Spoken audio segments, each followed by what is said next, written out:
जीठनी।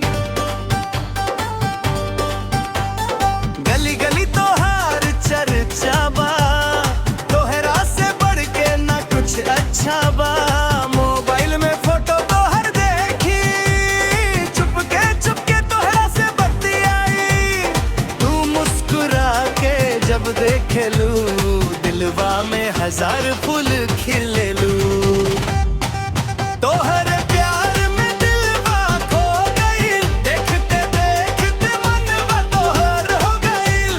तोहार हंसी जब दिल के छू गइल, सुना सुना जिंदगी में रंग भर गइल। अरे सजनी तू ही तरान हऊ, हमरा दिल के पहचान हऊ। तोहरे बिना बिना लागे मन, तू ही हऊ हमार जीवन।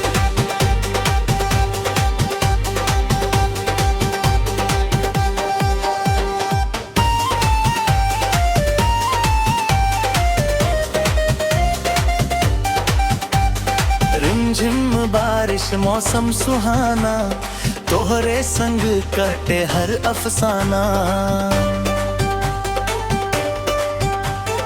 हाथ में हाथ रहे जिंदगी भर, प्यार रहे दिल में उम्र भर। दुनिया चाहे कुछ भी कहे, हमरा दिल बस तोहरे संग रहे। 7 जन्म के रिश्ता बना ली, तोहरा के अपना दुनिया बना ली।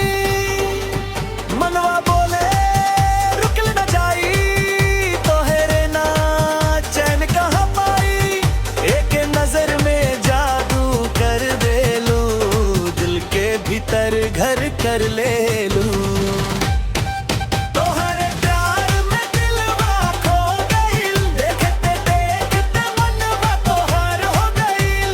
तोहार हंसी जब दिल के छू गइल, सुना सुना जिंदगी में रंग भर गइल। अरे सजनी तू ही तरान हऊ, हमरा दिल के पहचान हऊ। तोहरे बिना बना लागे मन, तू ही हऊ हमार जीवन।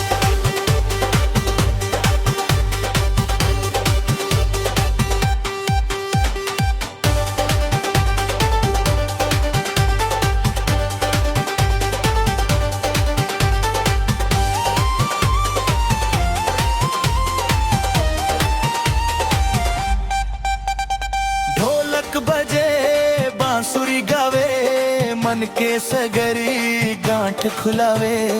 एक आवाज दिल से निकले, तू ही तू, बस तू ही तू। संग तोहर